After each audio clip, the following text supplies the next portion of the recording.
Ladies and gentlemen, what's up? It's your boy Denari. And before we get started with another episode of the Young Bulls Podcast, I want to let you guys know about Inherited Media. Now, what is Inherited Media, you may ask? It's a sports media collective run by my man Chris.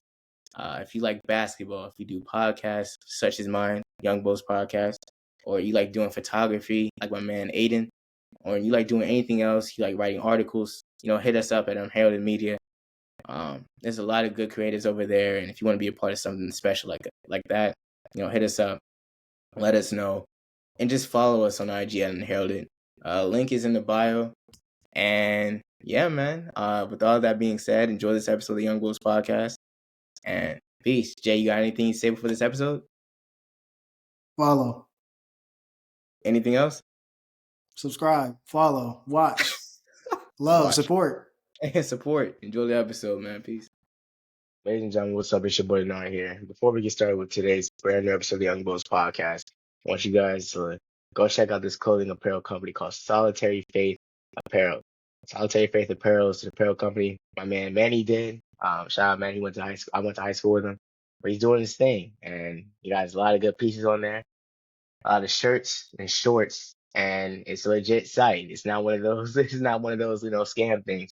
So make sure you guys go check it out. Solitary Faith. There's a lot of good options to choose from, and there's a lot more stuff on the way. And for your first discount, you can use discount code FGFYDIUY for 10% off your first order. And the offer ends August 5th. So make sure you guys go check that out. Make sure you guys go check out the website. And make sure you guys go check out the IG to follow them on IG at Solitary Faith Clothing so you guys will be in the loop when there's more pieces and more articles that are dropping soon. Because I'm telling you right now, this is the beginning. It's only the beginning. There's more stuff on the way. I know I'm going to cop something. So make sure, I want you guys to cop something too. Look fly as well. So make sure you guys go check out Solitary Faith Clothing. Tell them the Young Bulls Pod sent you. And with Solitary Faith Apparel, with faith comes solitude. So make sure I go check it out. Shout out my boy Manny for doing this thing. Enjoy the episode. Peace. Showtime.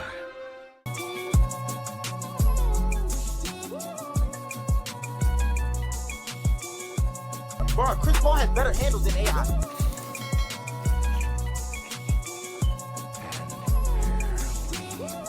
Go.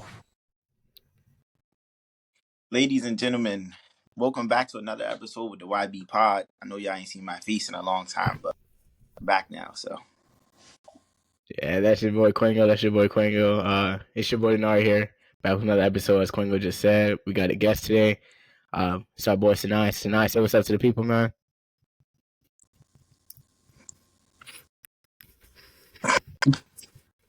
All right. First question before we even get started. What's with the hat? Is that just, I'm a very philosophical question for that. I mean, the hat is really a part of me. It's an extension of me. I feel like Perry the Platypus when I have it on. You know what I mean? Senai, podcast Senai. You know what I mean? It's just two different people. So. All right, word. Well, we got a high octane episode for you guys today, man. Obviously, we got you guys one last week. We're gonna give you guys another one today. We got an interesting conversation started off. So Senai is a Jordan head. He loves Michael Jordan.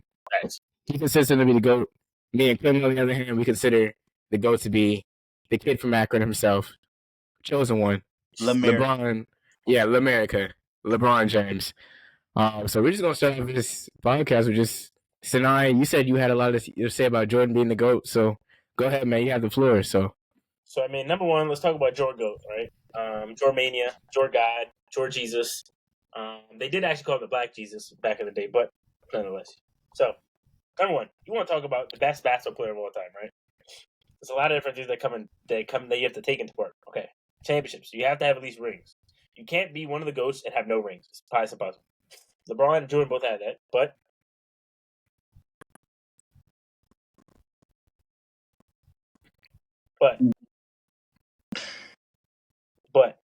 listen, I want to hear Kwengo's argument first. You just started. Just finish what you were saying, bro. Wait. So me personally, I'm going quality over quantity. In my opinion, I won't say Jordan has no quality rings. He's competed against some good teams. What? But LeBron has competed against all-time teams and won. He beat the 73-9 Warriors, the best record ever, down 3-1. It will never be repeated. He beat the Spurs dynasty at least once, and probably would have beat them twice.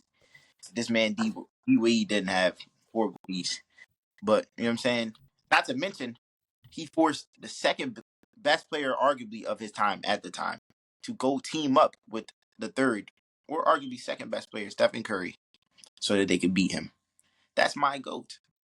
There's just no way on earth that Jordan has better rings than LeBron. He might have more rings. He might have three-peated, but he did so with the best team most of the time in the NBA, the best head coach in the NBA, the best front office in the NBA. Okay. Nothing like All right. So, number one, all of that, a major yap session. You really want to get into it, right? Talk about quality over quantity. Okay, LeBron had a 73 and 9, and 3-1 back. Okay, this is impressive. This is the greatest ring of all time. There's no debate. He won 3 in a row. And you want to talk about he played against all-time rosters? He had an all-time roster too. He had an all-time roster. Everything except for that 73 and 9, like everything except for that 73 and 9, like championship run, he's been on an all-time roster. That 2020 team was a great all-time roster. Wait, what team was the all-time roster? When he played in the Heat? What team? What year? What are we talking about? Year. Those were all-time rosters. What? Those teams pre-LeBron were not sniffing second round. Firstly, I'm pretty sure the year before LeBron came to the Heat, D Wade got exited in the first round. I don't believe that's true, buddy. I don't believe that's true. Not only that, Go ahead. I'm pretty sure I'm right. not only do I believe that's wrong, right? But LeBron, number one, like, okay, greatness is someone who wins. Like, you can be like a great player. Like, there are people like Dan Marino, bro. Like, Dan Marino has like some of the greatest talent ever in the NFL, ever. He doesn't win. He didn't win anything. Okay. So when you take into account, okay, who's the greatest, you got to say, okay, who's winning? Okay, well, what's his name? Jordan, two three-peats, and then he went to play baseball in the middle. Wait, so he played, right? The NBA got too easy for him. Wait. Jordan played 15 seasons, right? Yeah. And he went to the finals, 6 times? Mm-hmm. So for the other, let me see. 9. What was he doing? He was winning, right? I mean, if you look How at many first and second round exits, right? first of all, when he got drafted to Chicago, they were a losing team. They never won anything. Okay. They never won anything. Chicago never won anything before Jordan got there. So it was already a losing culture. He turned a loser culture into a winning culture. He did that. LeBron, right? The Cavs were a great team in the 90s. You cannot argue that. Great. Bro, they were in the playoffs against Jordan. They were good. They were not a great team. They were good, bro. Okay, they're good, great, but they had at least some sort of winning culture. They had some sort of like standard where the Cleveland Cavaliers were supposed to be. They have no standard though. I don't know about standard. In the 90s, when LeBron got there, the Cavaliers had no standard. No, at the time, yes, they didn't have anything. I'm not gonna say at the time they didn't have anything, but I'm talking about in the 90s. Who had a winning standard? The Cavs. That was a winning thing. Like that was team won. In the 60s, 70s, 50s, 40s, whatever era you want to go back pre-Jordan, the Chicago Bulls had nothing. Like they never won anything. They were a joke of a franchise. Jordan came to turn it around. Wait, Jordan or Jerry Krause and What? Bro? Phil Jackson and Scottie Pippen and Tony Kukoc and They did all that because Charles. They did all that because of who? Wait. Okay, wait. Just because you're at the Jerry Krause is gonna go and get all these guys and do all this stuff. You don't get credit. You get credit for being You get credit for being. Let me see. What's the word? He was a good conductor because he was the best player. Jordan. He was Jordan. a great Conductor? Yes, he was the conductor. He was the actual train. So with no Jerry Krause. Time out. Hold on. Hold on, Kwengo. I'm pretty sure that the Bulls were still, even when Jordan had to sit out that year, the Bulls were still successful. If Jordan was truly the train, the Bulls would have went down, like, plummeted without Jordan. But they were still finding success without Jordan playing because Kukoc, who was labeled the Croatian Michael Jordan at one point in time, was still putting up solid numbers and helping the Bulls win. I just want to say that. Croatian Michael Jordan, bro. So first off, you said that with a straight you face. to say that Jordan made the team a winning team and created a winning culture at the Bulls is absolutely crazy. Because first off, how did this? He didn't have a win. He didn't know about winning anything until Phil Jackson and Scottie Pippen got there. He was losing constantly. He won a natty in high school. I mean, in college. He won a national championship in college. Loser. He could not get a game. They called him the black. What do you mean he was a loser? What did he have? 69 on Bird, and how many wins? Number he one, didn't have any wins. That Celtics team, I know we talked about it earlier before we got on. You talked about how the Spurs had 4 Hall of Famers. Yes. That Celtics team had 6. Okay. That was one of the greatest teams of all time, and none of them could guard Michael. 0. Nobody. Like, they had no answer. Like, LeBron played some great teams by himself, got jumped, and still got games off on them. Oh. Like the Celtics. Which Celtics? The 1 in 20. Paul Pierce. You can even say the year where they had Tatum in them. The year that they had Tatum in them, LeBron still took care of business against them. But Tatum was like 20. Was Tatum even allowed to drink? It doesn't matter though. LeBron willed that Cavs team to a finals. That team should not have been in the finals, and he willed them. Yeah, he did. Game 7 in Boston. Come on. I'm not saying like. Here's what I'm saying. I'm not saying like LeBron's a fuck. Like that's a crazy thing. You can't. I'm not saying LeBron isn't a top 2. I'm not saying he's not arguably the greatest player of all time. I'm just saying you can't say who's the greatest player of all time. Jordan. Why? Because he was able to do something that like no one else was like. You I guess you could say Bill Russell. Like, yeah, it's cool. There's 10 teams in the league, so I don't understand what the correlation is there. Like, there's 10 teams in the league. How are you going to sit there and tell me that Bill Russell's like, oh my gosh, he's crazy. Like obviously he's wait. So LeBron, number 1 in points, top 10 in assists. Oh, he's played in the league for 30 years, bro. That's longevity though. Where's Kareem then? I'm saying where's Kareem? That's good for him. Why isn't Kareem top 10 in assists? Huh? Why isn't Kareem top 10 in assists? What? Why isn't Kobe? What did Kobe play? 19 seasons? Didn't Kobe play 19 seasons? Kobe did not pass the ball. Kobe did not pass the ball at all. It's because he couldn't do it as exceptional as He didn't want to pass the ball. He couldn't do it as exceptionally as LeBron did. No, Kobe's when mindset, you do something really well, you do it. Kobe's literal mindset was that's like saying why didn't Jordan shoot threes? Because he's not exceptional at shooting threes. He excelled at other things. He didn't work on it. He didn't. You don't need to work. Okay. Well, I'm not saying he could have never shot threes, but he just was not exceptional at it. That was just not. Here's what I'm saying. What's your point earlier about? Wait, what did you say about?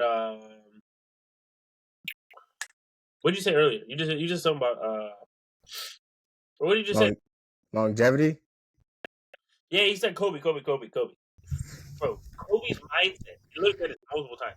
His mindset was, why would I pass you the ball and I don't see you practicing? I don't see you working hard. Why would I give you the ball? It's a better shot for me to shoot over 2 people because I practice shot every day and you barely practice. Okay, that was his whole mindset. Like that's why he did not top 10 to say he's not top anything. He was, I'm going to score the ball and put the ball in the basket. It's all me. And that's why he's not the GOAT. Well, it's an argument for Kobe. It's an argument for LeBron. I mean, for Jordan. No, that's not the argument for Jordan at all. Firstly, Jordan, while playing on those teams with Scottie, I don't think he ever actually wait, not even I won't say I don't think he ever. I think one time he did this. But Scottie pretty much led in every other stat other than points. A lot of their series. And this is something for you to act like Jordan was doing this by himself or like he just didn't want to. Like Jordan, like he had no help or whatever. Like he definitely had a lot of help.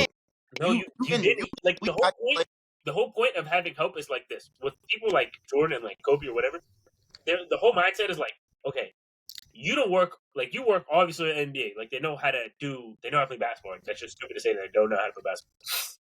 You don't work on wide open threes as much as I work on contested fadeaways. You don't do that. So why should I pass you the ball? And it makes 100% sense. It makes complete sense. Why would I trust you to do something that you don't work as hard as me on something else.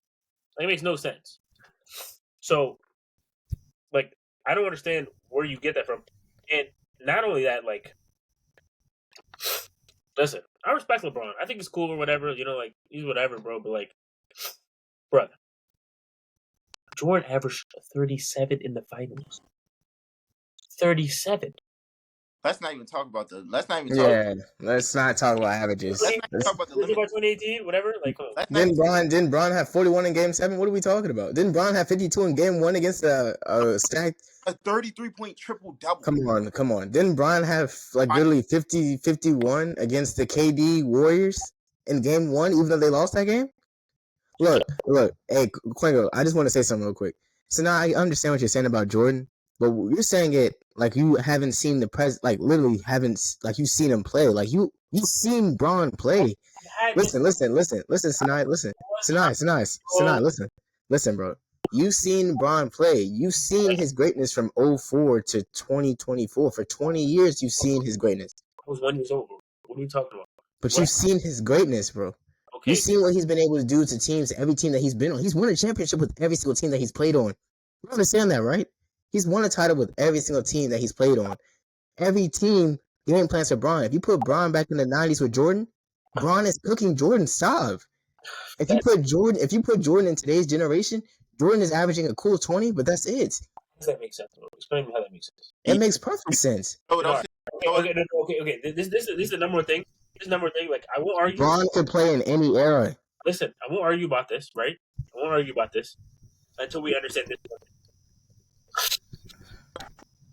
Now, I'm not even gonna say LeBron, but I'm gonna say probably all the players now, right? Like, let's say like Bones Highland, right? Does he even start? He doesn't start. He doesn't start. Right? Bones Highland doesn't start, no. Okay. In the 60s and 70s, Bones Highland would have been the best player in the league. Or arguably one of the best players in the league. Like, he would have been cracked, right? Like, everybody can agree with that. Yeah. Brother. But Bones Highland doesn't get to where he is if he's not trained growing up, playing basketball every single day. Like, a lot of these guys, especially like in the 90s, whatever, like the skill for basketball has gone up and up and up and up and up. That's why it gets more competitive every single year. So, but that further proves my point with Bron, though, because even though the skill goes up and up, Bron still continue to maintain that level. Yes. And Jordan, throughout his whole career, did the same thing. Jordan he was having trouble with AI. He had trouble with AI. AI crossed him out of his shoes. And even people in the 90s were saying, Senai, that people were having trouble guarding Grant Hill, who was one of the first two-way players in that era. Wait, oh my gosh! Wait. Come on. That's not it. That's my whole point, though. Like, that's my whole point. You cannot. Let's wait. Here's another point. Jordan is one of the most overrated on-ball defenders ever. I will never ever say Jordan wasn't a good defender. He was even a great help side defender. But Jordan on ball was not as good as they made it seem. Oh my goodness. There are several times he's had trouble with players. Magic Johnson, Game 1, fried Michael Jordan of the 1990-1991 finals. And they had to switch Scottie Pippen onto him. It's a fact. Oh my gosh. It's a fact. You might need to get checked. No, I don't need to get checked. Permanently stupid. Michael Jordan is very... You're not going to tell me a 9-time all-defensive player, 9-time all-defensive player is an overrated on-ball defender with a depoy. You don't need to be an on-ball defender. You don't need to be an elite on-ball defender to make a defensive team. What are we talking about? 9 times at the guard position? He was a great... Perfect example of a player who's a really good defender. Not Giannis. Giannis is a big man. We're talking about a guard who's a 9-time defensive player. It's easier as a guard because all you have to do is get steals. That's a fact. Easier as a guard to make AI made several all-defensive teams. Teams would easily target AI on the pick and roll if he played now. Also too, Senai. As well, they made defensive teams because they got steals. Senai, we can't act like getting a defensive player of the year in that era was not probably way easier than it is getting it now. Explain how that makes sense. Because, like you said earlier, you're talking about the skill and everything. Or athletic. Explain how that makes sense. In an era where Rudy Gobert is a 4-time depoy. Okay, well, listen. One of the best interior defenders ever. That's why. He anchors great defenses. Yes, that's why Rudy Gobert. He's the reason they beat the Nuggets this year. Why are we acting like this isn't true? This is a known fact. Rudy Gobert. Did they beat the Nuggets? No.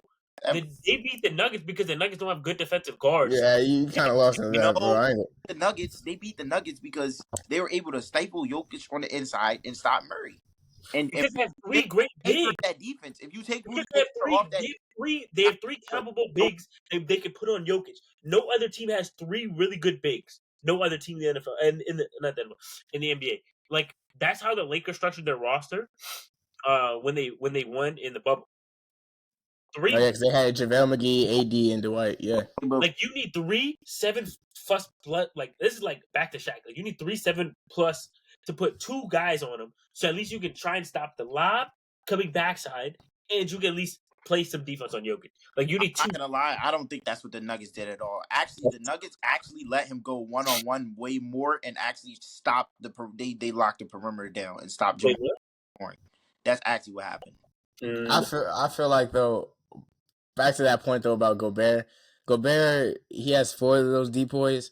I'm not gonna sit up here and say he deserved all 4 of them, maybe 2 of them, but I agree with that.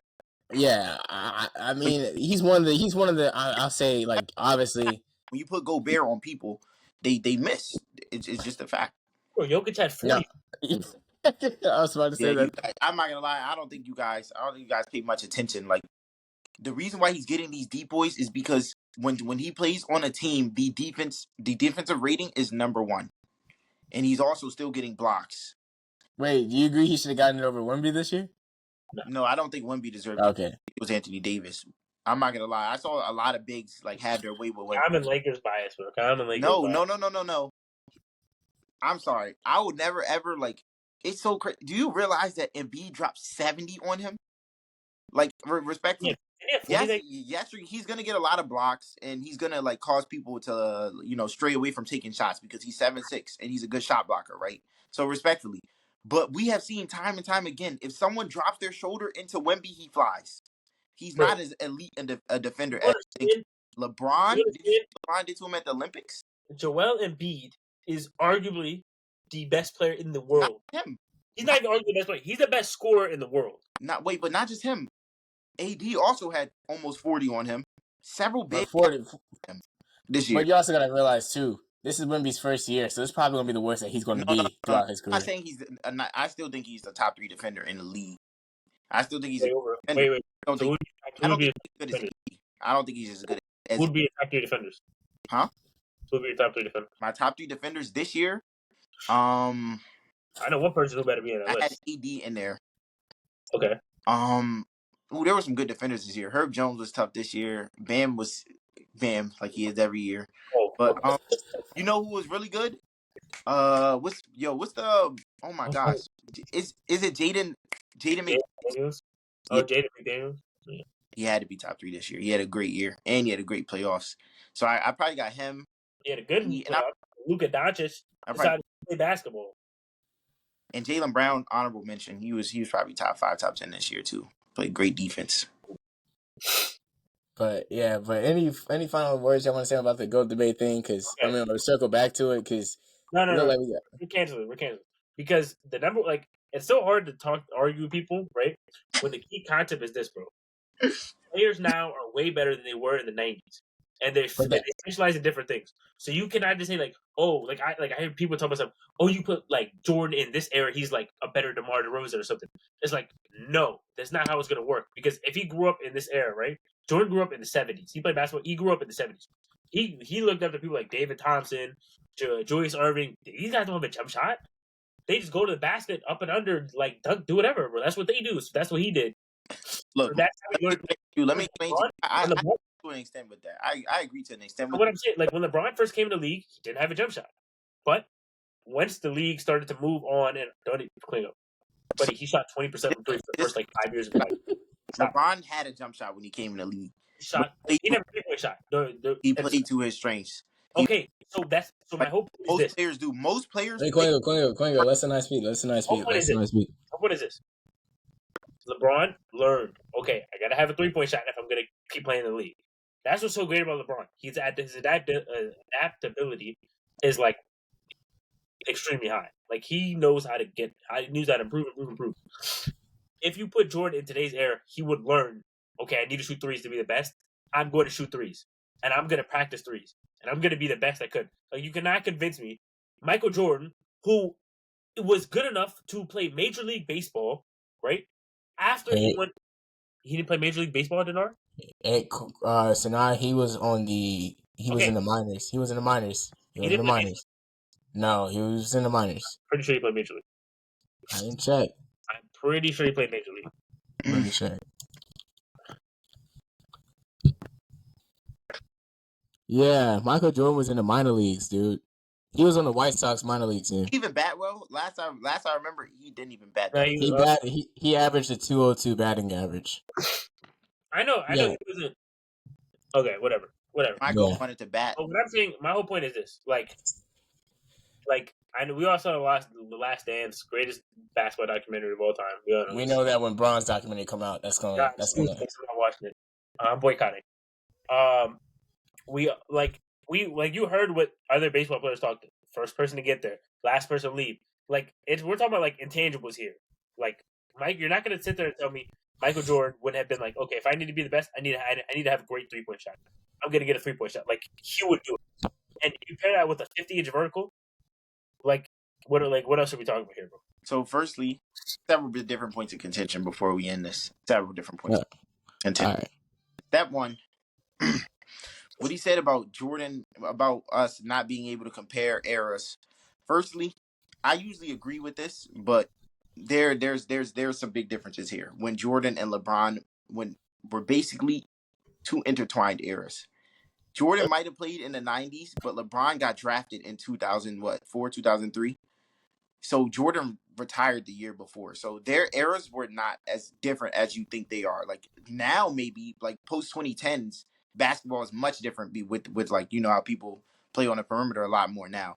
But for you to try to separate Michael and LeBron's eras, like they're not right next to each other, is crazy, and say we can't compare, but we can. You're talking about primes though. We're not talking about prime. Jordan's prime was literally in the 90s, from like 1990 to like 99. I mean, Jordan's prime was from 85 to 99. I mean, to be when honest, he was losing. Wait, doesn't Isaiah Thomas have like a 3-1 record against him? Well, you're talking about the same guy who he busted to go to the finals, and then also not on top of that, won 2 tips Jordan Goat, who actually averaged 37 points a game. And Isaiah, by the way, Isaiah Thomas also dropped 30 on your GOAT multiple times. Point that out. Dropped 30. Nonetheless, also too, let's not forget that the Bulls have trouble getting past teams such as the Orlando Magic in that era with young Shaq and Penny, the Sonics in that era. You know, just multiple teams, and also too, like to your credit, so now like you talking about like you know the skill and everything like that. If you watch the documentary, which I'm pretty sure all of us did, we can all agree that in the Last Dance documentary that the skill, like, come on, man, like it's not what you're seeing in today's time. Okay, that's my whole point. That is literally my whole point. Basketball is getting better every single year. It's getting better. It's being more competitive. Like people from in the 80s or whatever, we can all say everyone in the league right now has a better 3-point shot than every big in the league right now has a much better 3-point shot than dudes in the 90s. That's 100%. Miller's still an all-time 3-point shooter. That's what I'm saying. Like for you to say like, oh, the reason Jordan wasn't good at threes was because he didn't have to. No, people still had skill sets. Like some people played to the strength, bro.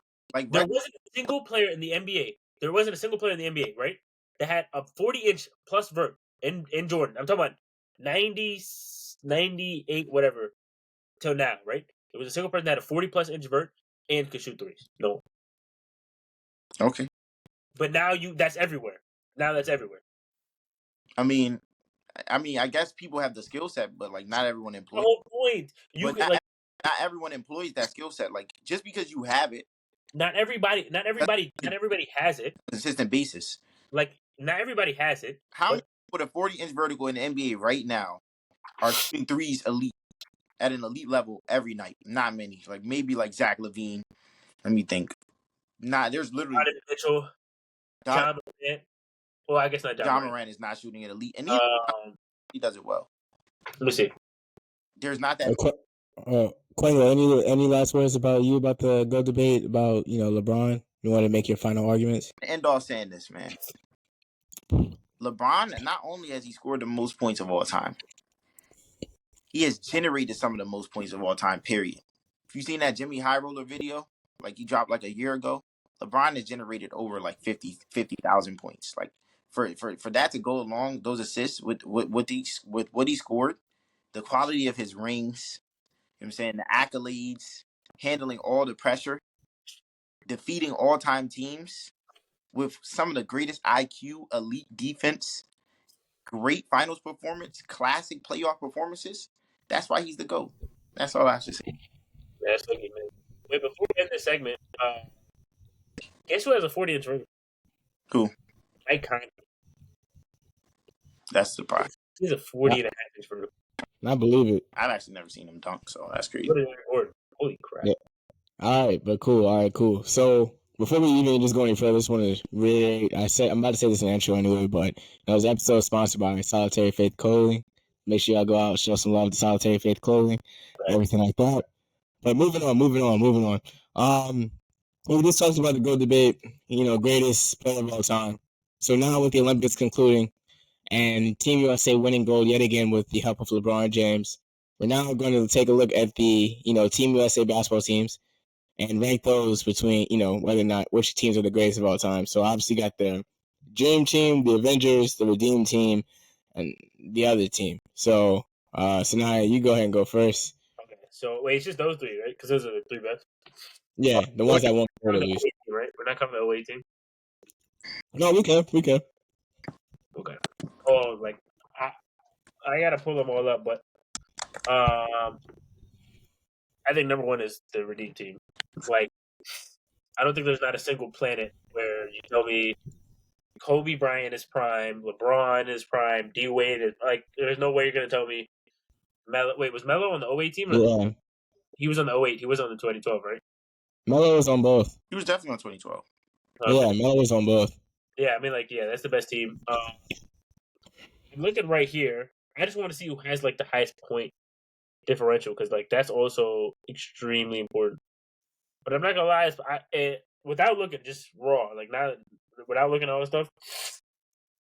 I go Redeem Team, Dream Team, Avengers, and then 08. You have the Dream Team over. Yep. You have the Dream Team over the team that just won. All right, Kwengo, you go ahead. You want to say anything, Kwengo? It looks like you would want to say something. So first off, number one, I agree. The Redeem Team is probably the best USA team of all time. It probably will be for a while. I don't know.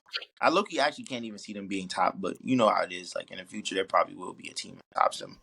But just to think about that team, like how many dogs they had on that team, like the players that are just sheerly unstoppable. Like D Wade, what he was doing.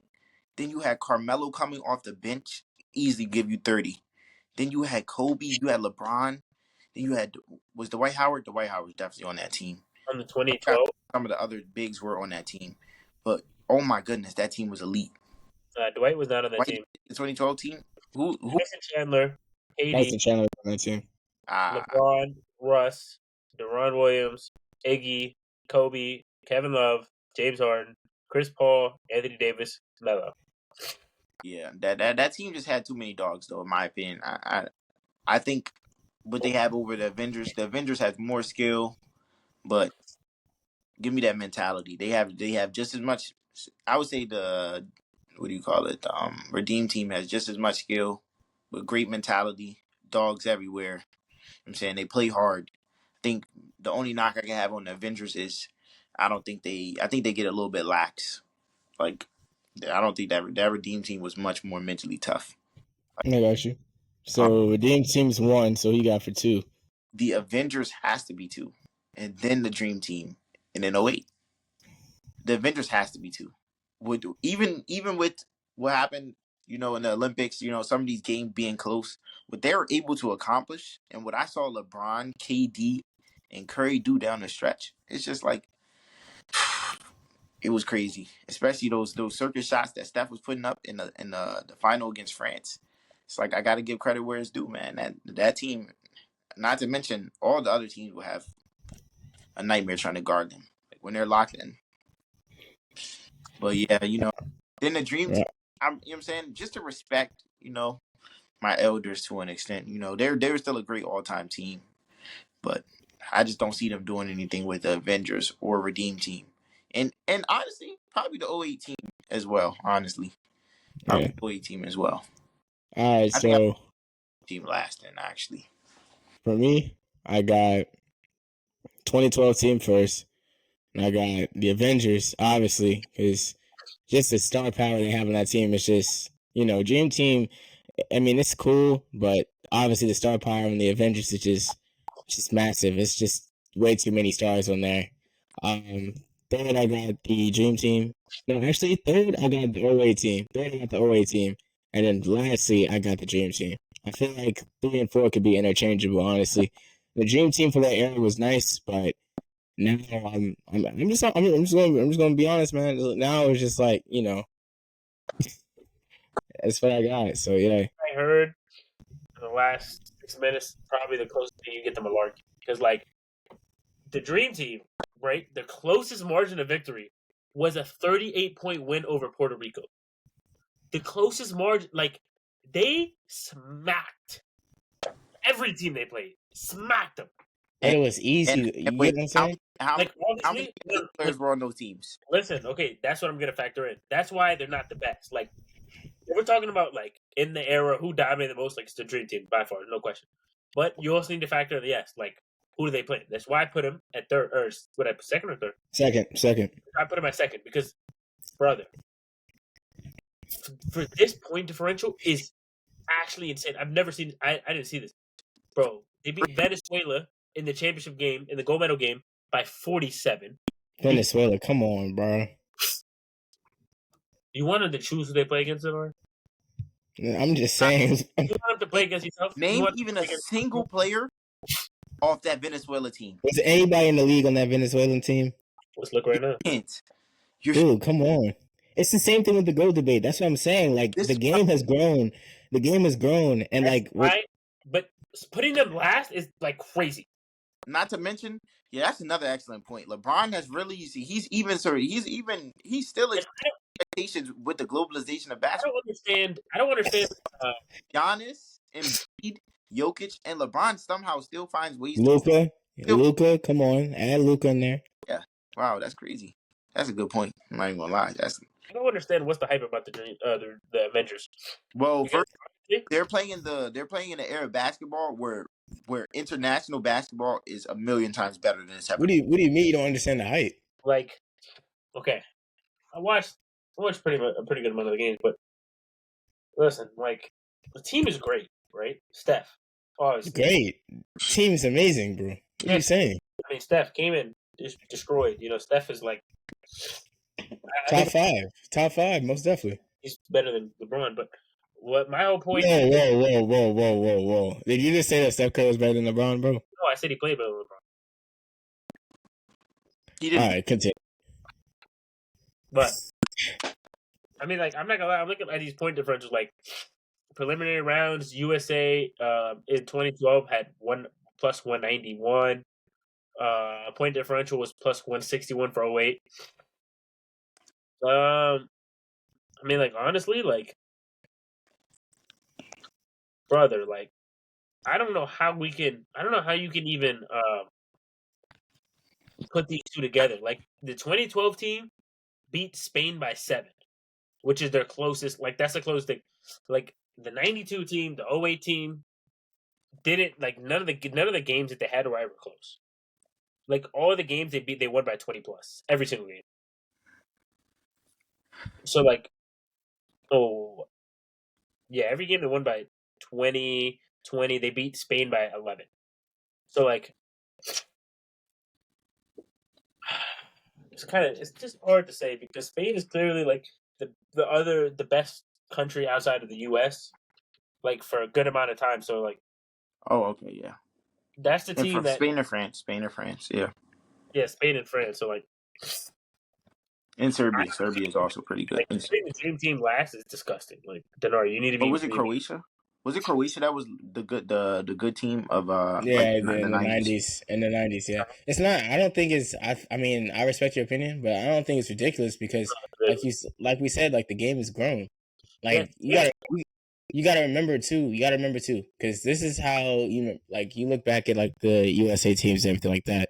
If you looked at the Redeem Team documentary, or whatever, on Netflix, Kobe was credited by saying, oh yeah, USA got bronze, whatever, in the thing. They got bronze. Like I find solace in the fact that that we lost, but it's good that the game is growing. In the '90s, you said it yourself, they were smacking teams. The point differential was different. There's not many NBA stars on those teams. You said it yourself in the championship they played Venezuela. Come on, That's so ridiculous. Like like why are we acting like this Okay, is but common? we're smacking teams, right? but like We're talking like this. This goes back to the same argument like basketball is going to have for years. Like, how do you compare eras? You compare it. There's many different factors. First off, that's like saying that Bob everywhere in Cousy. the That's like world, the saying game is that. better. That's like saying that Everywhere. Stockton's one of the greatest point guards because of his passing. But if you actually look at it, Who? John Stockton. That's like saying Stockton's one of the greatest point guards because of his passing, and he says no. He's not top. He's the all-time great, but he's probably not top 5. He's not top what? Yeah, he's not top 5. No. Top 10 is he's probably in the top 10. He's Closer to okay. 9 or 10. Well, my whole point is this, brother. You cannot be like, oh, they didn't play anybody good, or they didn't do this, they didn't do that, they didn't do that. Like, it's the same thing with Bill Russell. Like, Bill Russell has 11 rings. And Did they even have Olympic games when Bill Russell was there? No, but that's not my point. I'm saying Bill Russell has 11 rings in a league with 10 other teams. Like, that's why you can't compare and say, oh, Bill Russell has the most rings. Like, this is why he's third overall or fourth all the time. Like, obviously he gets debunked because of the teams he played and the era that he played in. But you have to take into fact how dominant they were in that era. Like we're not talking about, okay, if the Dream Team, the 08 team, the 2012 team, and the 2024 team all played each other, like in a tournament, who would win? Like, we all know the answer, who would win. But the 2012 team won. But my point is saying that you have to look about how dominant they were in that era, and who do they play, and how do they match up. Like, if they're smacking every team they played by 30 plus, they were the best team of their era. Fair. They were the best team of their era, and you cannot tell me that being that good is going to put you in fourth place. It's just not possible. Okay, but if you dominate in a better era, then you get more respect. You get more, and that's why LeBron is the GOAT, because he's dominated over the best eras. Yes, that's the whole point.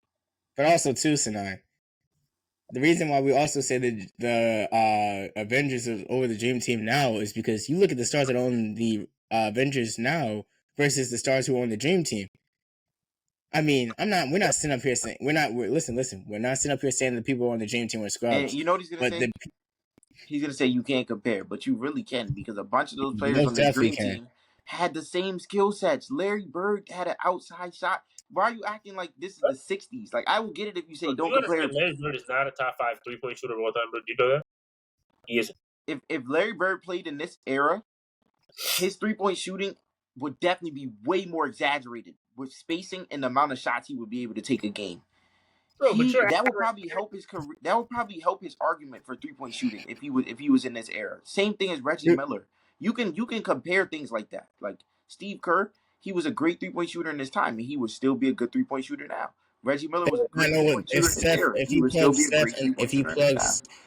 If you plug Steph into the 90s, they would not know what to do. If you plug KD in the 90s or the 80s, they would think it's witchcraft. You said it earlier. If you plug KD in the 90s or 80s, that's witchcraft. That's the whole point, though. Like, but you saying that you can't compare eras? You most definitely can. Like, it's doable. You can't. Okay, it's doable, but it's like you have to take a lot of things. If you're being like 100% objective, you have to take a lot of things into account. You cannot just tell me you put KD. Okay, you put KD in the 80s, he's gonna dominate. You put LeBron. I mean, you put Jordan in the 60s, he's gonna dominate. Like, Jordan would genuinely average 70 in the 60s. He would genuinely average 70. Okay. And many players would. can't just put one player in the previous decade. Like that's not how it works. Many players would. You have to evaluate how good they were in their time, right? And then put that, and then say, okay, how good was this person in their time? Like Steph has been the greatest point, he's the greatest point guard of all time, right? But he wasn't better than Magic was in his time. So why is he the No. greatest? Because in his time, in Steph's time, He didn't dominate more than Magic dominated during his time. He won 2 unanimous MVPs. How many There's rings? a single. Huh? 3? It's 3 or 4 rings. Wait. 4. Wait, do you remember when rookie Magic took his team to the finals and won? Yeah. You remember when Steph won a unanimous? Wait, do you remember when Magic was the conductor of the Showtime Lakers? Are you saying that Magic's better than Steph? Kwengo? Firstly, I believe Stephen Curry is the best point guard ever, but he's not greater than Magic. Not to me. No. I believe he's a better player. He has much more gravity as a player, I guess, but when it comes to greatness and whose legacy is better, give me Magic's legacy every time. Yep. Was it 6 finals in what, 15 years, or was it 9 years? 9, I think. It was 9 years, I'm pretty sure. 6 finals in 9 years, and not to mention his career was cut short. The season before he retired, he won MVP? Like, what are we talking about? But how many times has Steph gone to the finals?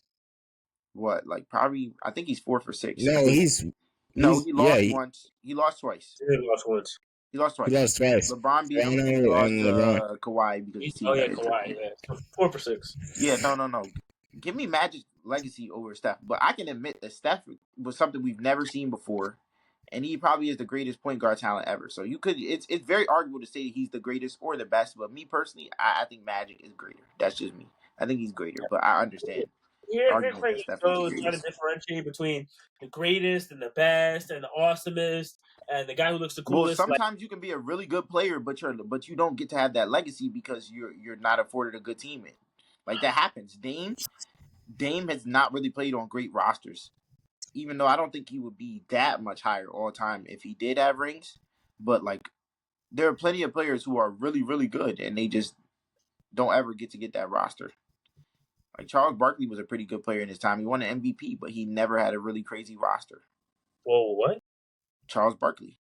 In 90, I don't remember if it was 92 or 93. That was the best roster he ever had in his life. He had Kevin Johnson, Dan Marshall, Marley. Yeah, whatever that was. And how did that match up against some of the better teams in the league, especially teams like the Bulls, who basically their role players were the best in the league. He took them to 6.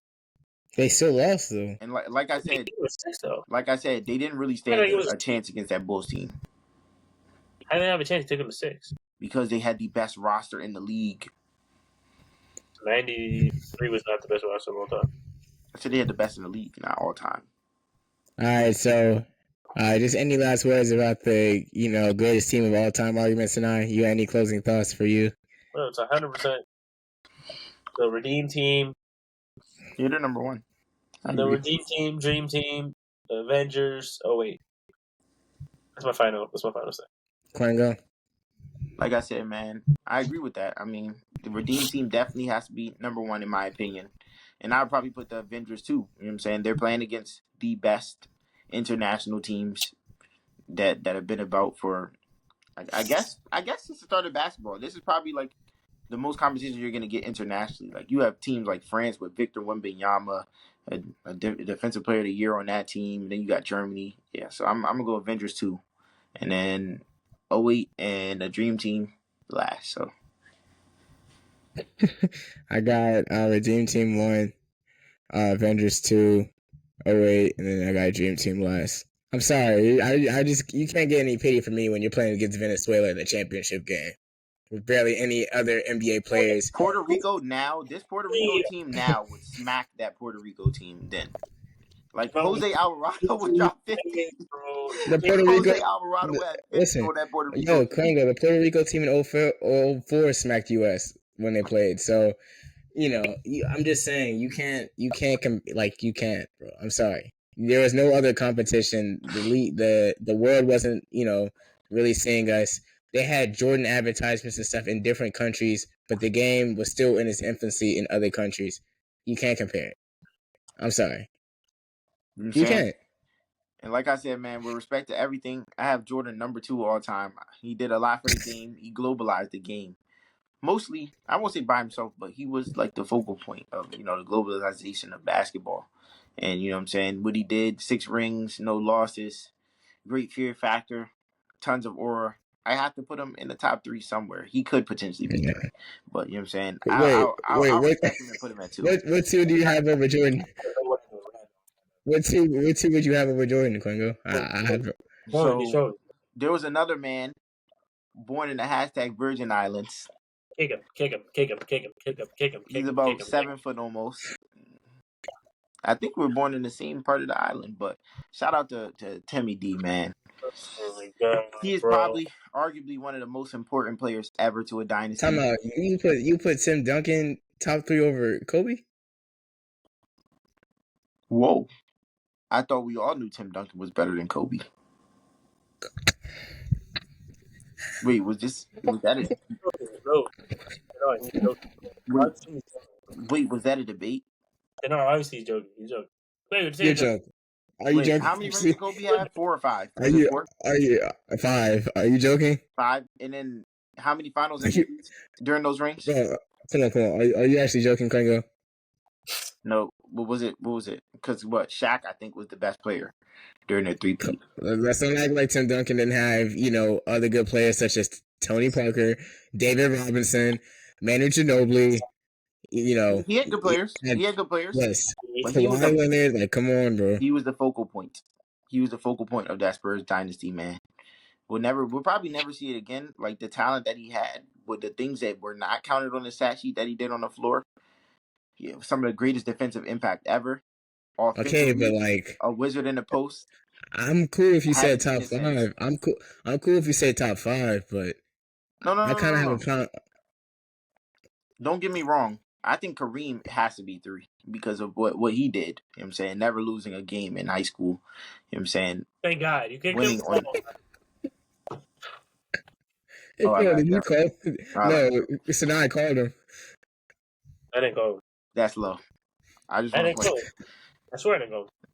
So as I was saying though, I'm not gonna lie, I do have Kareem at 3, but if you were to do some research into Kareem, I'm sure many people would take him out of their top 3 because there was some suspect stuff on his name, man. With regards to his field goal percentage around the rim to be so tall, there were times he was shooting under 50%, man, during playoff series, which is kind of crazy at his height. But as I was saying, man, Jordan, respect him enough to put him at 2. If I wanted to try really hard, I'd probably try to justify a way to put Tim Duncan at 2.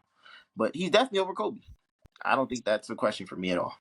Senai, do you think obviously this was not on my bingo card of what we're going to talk about on tonight's episode, but I can't have this no, but Senai, I'm going to ask you. Kwengo just said that Tim Duncan is presumably better than Kobe Bryant. You're the basketball junkie, so what's your assessment on what he just said? He's an idiot. He's an idiot. That's all I got. He's an idiot. Hey, man, to each his own, man. I just don't know how you put somebody, not in the top 3 who arguably outside of LeBron and Jordan has had a bigger impact on the game and, team success as well. I don't know. Respect to Kobe, man. You know what I'm saying? I never get down on one of the greatest players ever, man. But it's really hard for me to justify him being over Tim Duncan when a lot of the times he wasn't the best player on his team. He had series where he shot his team out of the series, out of games. Very hard to justify that when a player like Tim Duncan requires the ball so little, but when he gets the ball, he makes excellent offensive plays elite defense.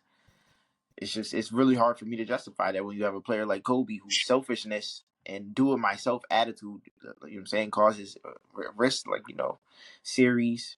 You know what I'm saying? Also, him getting swept by the Mavs in 2011. You know what I'm saying? I don't know, man. I think I'll take Timmy D.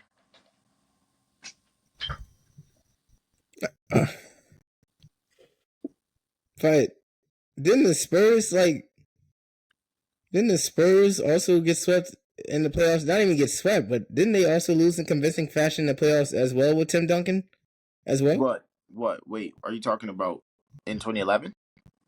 I'm talking about the year that they lost to the Thunder. Didn't they lose to the Thunder in the playoffs one year?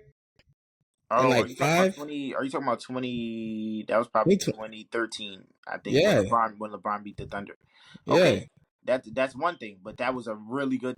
That's an all-time Thunder team with Westbrook, KD, Ibaka, James Harden. That was a really good Thunder team. So I mean, it's not even you also don't really measure teams based off of or players, I guess, how much you lose, but like how high are your highs? Like when you win.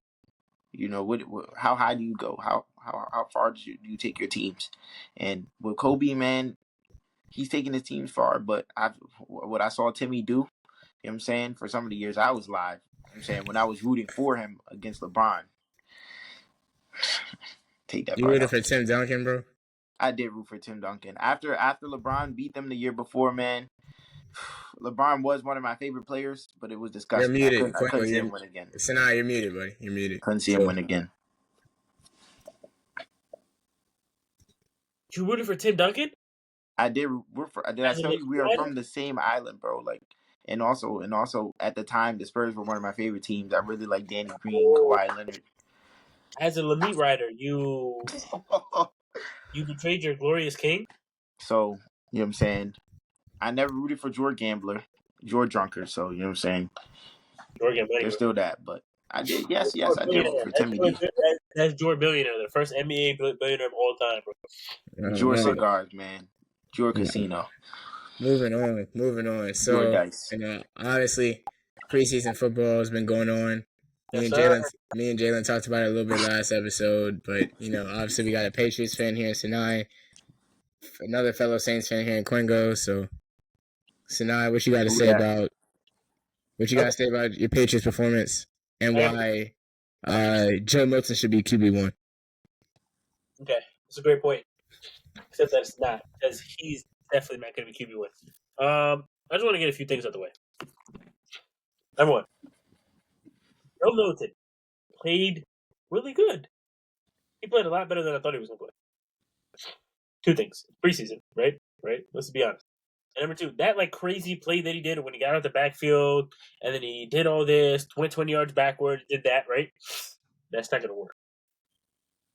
That's not going to work when you play in the Niners. Well, we don't play the Niners here, and you got Chase Young on one side and Nick Bosa on the other side. You're not going to be Chase Young's on the Saints. Oh yeah, he is, right? Who's the edge rusher they have? Or not even that. I don't know what's going on with Hassan Reddick. I don't know what's going on. We requested a trade today. Yeah, I don't know if he's going to play. If he's not, I don't know what's going to happen. But even when we play the Jets, we see the Jets 2 times a year. Like Jermaine Johnson runs like a 4.4 or a 4. Jermaine Johnson runs like a 4.5. He's one of the fastest edge rushers in the league. Him and then Bryce Huff on the other side. It's not going to work, bro. Stuff like that is not going to work. And to be honest, bro. Wait, why not? Lamar does it. Well, Lamar doesn't go 20 yards backwards just to go 3 yards forward. He doesn't. Well, I've seen him do that actually quite a few times. Actually, he's done it against my Saints. Actually, Lamar does not run all the way back just to go all the way forward. Lamar just runs straight forward. He doesn't go all the way back. If he sees nothing open, he just runs. That's it. I mean, I guess that's why he's an effective scrambler. Lamar is a different story, but I think Joe Milton, he probably has one of the best arm talents in the draft. He's tall, fast, but he's not accurate. He doesn't have good ball placement, and he's somebody that we could use maybe as a hybrid player for the upcoming years. But Drake May is 100% the QB1. He's not going to be. He's probably going to split with Jacoby Brissett. Jacoby Brissett probably 6 games or whatever, and then Drake May is going to come in the second half of the season. But there's no way in hell you're going to tell me Joe Milton QB1. No way. Well, quick question. So, as a Saints fan, I'm inquiring. I've recently seen some news about Joe Milton outplaying all the quarterbacks at camps, And now we're seeing him do this in the preseason. Not to mention, Drake May looks like scared out there. Like he looks like he has no awareness. You know what I'm saying? He's not making quick enough reads. He I don't played know. 6 snaps. What are you talking about? He played 6 snaps in the preseason game. I don't know, Senai. I'm thinking Yeah, Milton no, is definitely not QB1, Yeah. but he looks more natural than Drake May to me. That's And gotta it kind be. of confirms what people were saying about in practice. You know, he's outplaying all the other quarterbacks. So That's not true at all. Listen, like, obviously, we have to look at context. Okay. Drake May, 3rd overall pick. You're not going to draft somebody at 3rd overall just to have the 6th rounder, like, take their job. Like, it's just not going to happen, bro. And it's not like Drake, like, you're, like, people say Joe Milton outplays. Like, I don't know where people are seeing that. I haven't seen that at all. I have not seen that Drake May is getting outplayed by Joe Milton or this or that. I know the facts, bro. Jacoby Brissett is going to start 100%. Then Drake May is going to take over. We will not see Joe Milton take the field this year. We won't. are you willing to put money on that? How much money you put? Let's put 50 on it. Okay. Lock it in. Thanks. That was a donation. That was a donation. Oh my goodness. Joe Milton will definitely see the field, and I don't think that's up for debate. Jacoby Brissett.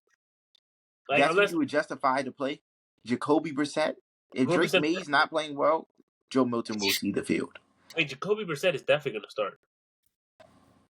You guys would start that after you drafted him overall 3? You have to, bro.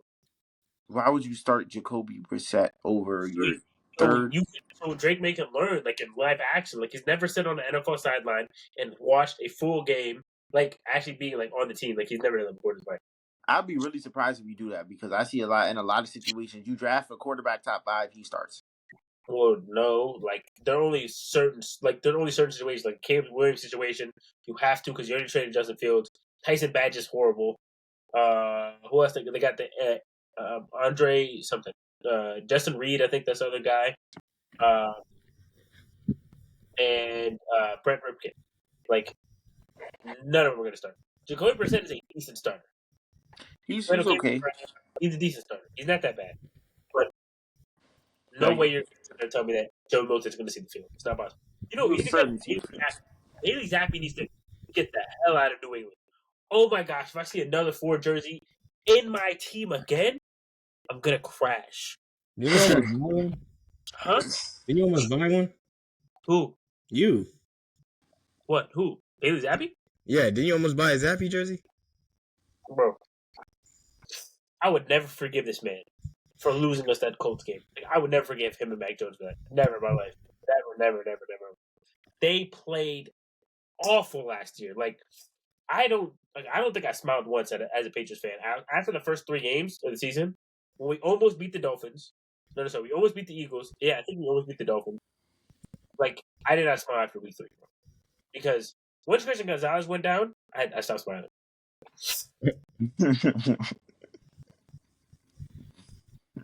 He would have been top 10 that season, right? Yep. The only person to hold Tyreek Hill under 50 yards? What are you talking about? Christian Gonzalez. So you trust him? So wait. Wait. Are you saying you would trust?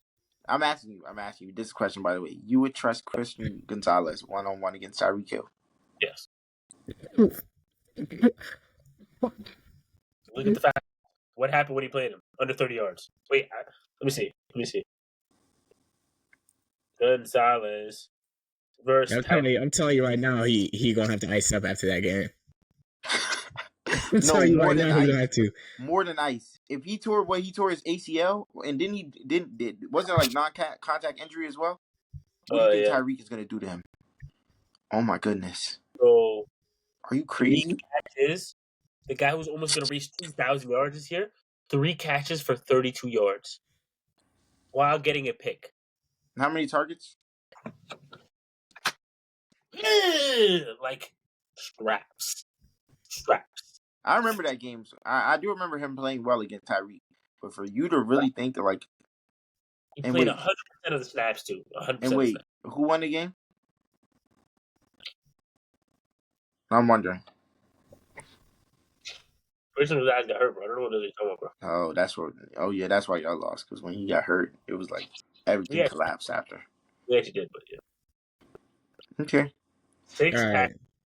So now we talked about the Pats, and everything like that. Kwengo, it's time to talk about the greatest team in the NFC, man. Team story with history. Team storied with just. Team in the NFC South, bro. What are you talking about, bro? I said greatest team in the NFC. Team that dusted your team 30-0 last year in New England. Yeah, I'm pretty sure in New England. Yeah. A team of players who came by the organization. 32? Oh no, it couldn't have been 32. It was more than that. Wait, don't lower our score next time. I think it was 38 or 42. I forgot how many points y'all score against us? Let's count. What's that? Oh, hold up, wait. Is that a goose? Hold on, an egg? oh yeah. It was 34-0. It was 34. Okay. It was 34. Yeah, it was 34. There we go. We got it correct there. But yeah, let's talk about the greatest team in the NFC South, man. New Orleans Saints. So, Kwengo, go ahead, man. So, man, I simply want to say, man, I'm not going to lie. After what I've seen and the rumors that I'm hearing about our team, I was saying that I could see us winning 9-10 games this season. But now I'm not going to lie. Our season is very much up in the air right now. There's a lot of things going on. Alvin Kamara, I don't think, has been offered a new contract. Not to mention, we have 3 quarterbacks, all that seem like they have some talent. Derek Carr played good towards the end of last year. And then Jake Hayner, he threw a dime to A.T. Perry. Even though he seems like he has like some talent. And then, we got Spencer Rattler. You know what I'm saying? He seems like he also has some talent. So we got 3 QBs with some solid talent. And we still have a pretty good team. We have a nice, secondary, excellent DB room, excellent defense. And it looks like we're about to have a dynamic offense. But I just don't know where the team is going. Like, there's a lot of different factors right now at play. Like, I don't know, Dennis Allen calling plays on offense. I hope that's not the case this year. There's a lot of different things. But, you know what I'm saying? All in all, we have a bright future. I know that for sure. Like, we have a very young talent. I meant to ask you. How many games do you see the Patriots winning this year? Like, do you have, like, I'm going to do over-under, so what's the line for the Patriots as far as, how many games they win this year? 6.5. Over or under 6.5? Over? If they win more than 6 games, that will actually exceed my. I'll be surprised if they win more than 6 games. Cause you have to understand, this is a development year. Bengals. That's L. Niners. Holy shnikes. We play the Niners. The Dolphins. Texans. Jaguars. Hey, now. You know they got Mac Jones now, so. Yeah, Mac Jones about to cook against them. Yeah, bro. Yeah, pipe that, bro. I think we could beat the Jaguars, Titans, Rams, Cardinals, Colts, Chargers, and then buddy. I really doubt you'll beat a healthy Jaguars. These are winnable games. Wait, did you say Colts and Jaguars are winnable games? Yeah. You guys are not beating Indianapolis. The Colts are going to have Anthony Richardson again. You guys are not beating Indianapolis. You got to care about Anthony Richardson, bro. Yes. I saw him play for 3 weeks, bro. You think I really care about him, bro? You're not beating Anthony Richardson. They made the playoffs with Gardner. They made the wild card with Minshew. If they had Richardson, they would. He's a backup. You said Richardson is horrible? Stop it, bro. No, the division's actually not bad. No. The division's not bad at all. You tripping? It's just the Titans that are bad in that division. I can see 6 winnable games. Like, I think we can beat the Jaguars. I think we can. I doubt you. I don't know what you guys beating about the Jaguars either. Honestly, I think we beat the Texans too. Like, I don't know. Let's wait. Let's not forget. The Jaguars were pretty good last year until not beating Seattle. I think we have a chance, bro. At the Texans? No, Seattle. He said Seattle. They have a chance. I won't even lie. They do have a chance. They have a chance at the Jaguars too. I just can't see them beating them. Because there's not a chance we're going to beat the Bengals week 1. Not going to happen. We're not going to beat the Niners. Maybe we could squeeze one game out of the Jets. I don't know, depending on the Hassan Reddick situation. But I don't think that's that big of a deal. I think we beat the Bengals. I don't think we got the chance to get the Bengals, Niners, Texans, Dolphins, Bears, Bills. Yeah, we don't have a chance to go those teams. He just lacked out, but we could just keep going though. As far as the Saints schedule, I'm gonna pull it up right now. Let's see. As far as the Saints schedule for this year, we have. Let me see if I can look it up. Yep, we have the Panthers, Cowboys, Eagles, Falcons, Chiefs. My gosh, we play Kansas City, Tampa, Denver, Los Angeles Chargers, Denver. Panthers again, Falcons, Browns, Commanders, Packers, Raiders, and Buccaneers.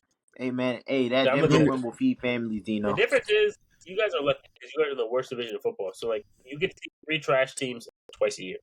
Right. So like you guys realistically should have a better schedule, a better year than us. Right. I think the Panthers are a game you can win. Cowboys no chance. Eagles no chance. We could definitely beat Dallas. I could see us beating Dallas, honestly. Wait, you're talking about Dallas that doesn't have CD CD's still holding out 1. 2, we don't know how Dak is. You don't know how Dak is? What do you know how Dak is? I'm just saying. I mean, you see Dak play. Like, Dak's inconsistent, man. When he's on, he's on, bro. In the playoffs. He's trash. In the regular season, he's good. All right. So, I think it's going to be the Panthers. No Cowboys, no Eagles. Maybe Falcons. Not a shot against the Chiefs. Maybe Bucks. Broncos. Chargers. Dang. 1, 2, 3, 4, 5, 6. I see us at least 6 wins.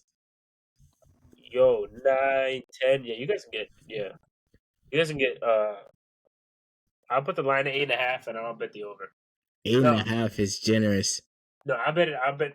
No, I'll put it at 9.5. Bet the under because, bro. I mean, I'll bet 8.5. Yeah, 8.5. Bro, you guys play the Broncos. That should be a win. Buccaneers should be a win. Panthers twice should be a win. That's 4 wins. Right. Chargers should be a win. That's 5 wins. No, I don't know. The Chargers are pretty. They're going to be pretty good. Arguably a win. The Rams. They're Giants also pretty good. Should be a win. I don't think we're beating the Rams. Okay, even you guys can't beat the Rams. Giants is 6, Commanders is 7, Raiders are 8. Then you have the Buccaneers to the Packers. I think you guys could win. I think you guys, out of the Buccaneers, Packers, Browns, Rams, you guys should be able to come up with one of those wins. All right. So, I mean, like you said yourself, like it's 2 different spots. So, but you guys are going to do that, though? No, because you guys have some of the worst play calling in the league. That's fair. I don't know. I guess Spencer Rattler's QB1 or who's QB1 again? We don't. Right now it would be Carr, but people are saying Spencer Rattler may be QB1, so we'll see. Denard. Yeah, we'll see. Oh, my days. Well, since Kwengo's not here, since Kwengo lagged out, that's going to do it for this episode. I'm not going to lie. Because we're going to do the top 10 quarterbacks, but Kwengo lagged out, so we're just going to save that for a whole nother episode. But, you said right? That's cool. Yeah. But, Senai, anything less so people before we close off? Listen. Thank God Kwengo's not here. Don't listen to a word he said. It's all malarkey. It's all nonsense. He doesn't make any sense. Listen, you cannot compare eras, right? You cannot compare an era and then just be like, oh, well, you just put this right here, you do that. Like, no. That's not how it works. That's never how it's going to work. We wish we got to do the top 10 QB debate, but Johnny United's the top 10 QB, so Johnny United is not even top 20. It's ridiculous. I'm joking. He's top 15. But he's not even top 10. He's not even top 10. He's not even top 10. You're saying this next episode? Next episode, I have to be there, bro. He's not. I mean, look, unless you put some Johnny United's tape in front of me, I'm still not watching it. But, like, come on. Like, what he was doing in this era was finally cool. But, again, he was playing against plumbers and electricians. He needed the 2-minute drill? I can't. He was playing against plumbers and electricians, man. I'm pretty sure I can name 10. He created the 2-minute drill. I'm pretty sure I can name 10 quarterbacks better Brady already. That's 1. Montana already 2. Young 3 already. Steve Young is definitely a top 10 quarterback. Are you serious? That's a quarterback. Vic for sure. Michael Vick. Yes, I said Michael Vick. Steve, I'm do you not. have a brain? Do you have a brain? I do. Is it funny? Yes. No. Michael Vick is a top 10 quarterback of all time. Please.